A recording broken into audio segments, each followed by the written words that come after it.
அல்லாஹ்வுடைய தூதர் ஸல்லல்லாஹு அலைஹி வஸல்லம் அவர்கள் சொன்னார்கள், யாரை அல்லாஹ் நேசிக்கிறானோ அல்லது எந்த ஒரு சமூகத்தை அல்லாஹ் நேசிக்கிறானோ அவர்களை அல்லாஹ் என்ன செய்வான்? சோதிப்பான். ஆதம் அலைஹிஸ்ஸலாம் முதற்கொண்டு அல்லாஹ்வுடைய தூதர் முஹம்மது ரசூலுல்லாஹ் ஸல்லல்லாஹு அலைஹி வஸல்லம் வரை எல்லா நபிமார்களையும் ரசூல்மார்களையும் அல்லாஹ் சோதித்திருக்கிறான். இறை நம்பிக்கை கொண்டவர்களுக்கு சோதனை 3 காரணங்களுக்காக கொடுக்கப்படுகிறது. ஒன்று, அவர்களை பிரித்தறிவதற்காக. அல்லாஹ் குர்ஆனிலே கேட்கிறான், ஈமான் கொண்டோம் என்று சொல்லிவிட்டாலே அல்லாஹ் உங்களை சோதிக்காமல் விட்டுவிடுவான் என்று எண்ணிக்கொண்டீர்களா? உங்களுக்கு முன்னுள்ளவர்களையும் அல்லாஹ் சோதித்திருக்கிறான், உங்களையும் சோதிப்பான். உங்களில் யார் உண்மையாளர்கள், உங்களில் யார் பொய்யர்கள் என்று அல்லாஹ் பிரித்தறிவதற்காக. இரண்டாவது, தூய்மைப்படுத்துவதற்காக.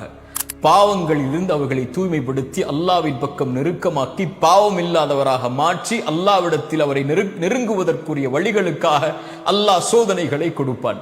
அல்லாஹ்வுடைய தூதர் ஸல்லல்லாஹு அலைஹி வஸல்லம் சொன்னார்கள், இறை நம்பிக்கை கொண்டவனுக்கு அல்லாஹ் வாழ்வாதாரத்தை தடுக்கிறான் என்றால் அவன் செய்யக்கூடிய பாவங்களின் காரணமாகத்தான் என்று. அலி இப்னு அபி தாலிப் ரலியல்லாஹு அன்ஹு அவர்கள் அதனால் தான் சொன்னார்கள், அல்லாஹ் ஒரு முஃமினுக்கு எந்த ஒரு சோதனையும் கொடுப்பதில்லை பாவங்களின் காரணமாக. எப்படி அந்த சோதனையிலிருந்து விடுதலை கிடைக்கும்? அதே வார்த்தையில் சொன்னார்கள், அல்லாஹ் எந்த ஒரு முஃமினுடைய சோதனையும் நீக்குவதில்லை தௌபா இல்லாமல், அல்லாஹ்விடத்திலே திரும்பி வராமல். அல்லாஹ் சோதிப்பான் பாவங்களின் காரணமாக. பாவங்கள் தான் சோதிப்பதற்கு மிகப்பெரிய அடித்தளமாக இருக்கும். தொழுகையில் உங்களுடைய நிலைப்பாடு என்ன? அல்லாஹ்வை அஞ்சுவதில் உங்களுடைய நிலைப்பாடுகள் என்ன? பாவங்களை விட்டு விலகுவதில் உங்களுடைய நிலைப்பாடுகள் என்ன? அல்லாஹ்வை மறந்து வாழ்ந்து கொண்டிருந்தால் அல்லாஹ் நெருக்கடியான வாழ்க்கையை தான் கொடுப்பான். பதறி விடுவீர்கள் பாவங்களை கண்டால், பதறி விடுவீர்கள் அல்லாஹ் சோதித்தால், குழம்பி விடுவீர்கள் எங்கே செல்வது என்று தெரியாமல். இறை நம்பிக்கை கொண்டவராக இருந்தாலும் சோதிக்கப்பட்டால் மரணத்தை விரும்ப ஆரம்பித்து விடுவீர்கள், மரணத்தை நோக்கி செல்ல ஆரம்பித்து விடுவீர்கள். மூன்றாவது, அல்லாஹ் சோதிப்பதுடைய அடிப்படை அல்லாஹ் அந்தஸ்துகளை உயர்த்துவதற்காக. தூதர் முன்பின் பாவங்கள் மன்னிக்கப்பட்டவர்கள், ஆனால் அல்லாஹ் அவர்களை ஆரம்பம் முதல் இறுதி வரை சோதித்தான், மரணம் வரை சோதித்தான். ஏன்?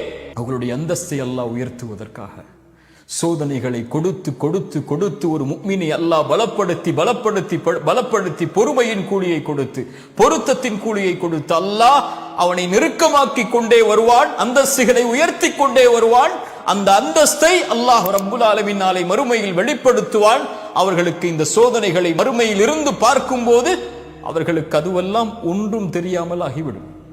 சொர்க்கத்தை அல்லாஹ் ஒரு மனிதனுக்கு ஒரு முறை காட்டுவான், அவன் வாழ்நாள் முழுக்க சோதிக்கப்பட்டவன். சொர்க்கத்தை ஒரு முறை பார்த்தவன் அல்லாஹ் கேட்பான், உலகத்தில் ஏதாவது நீ சோதிக்கப்பட்டாயா என்று. அவன் சொல்லுவான், யா அல்லாஹ், உலகத்தில் நான் எந்த ஒரு சோதனையும் பார்க்கவில்லை என்று.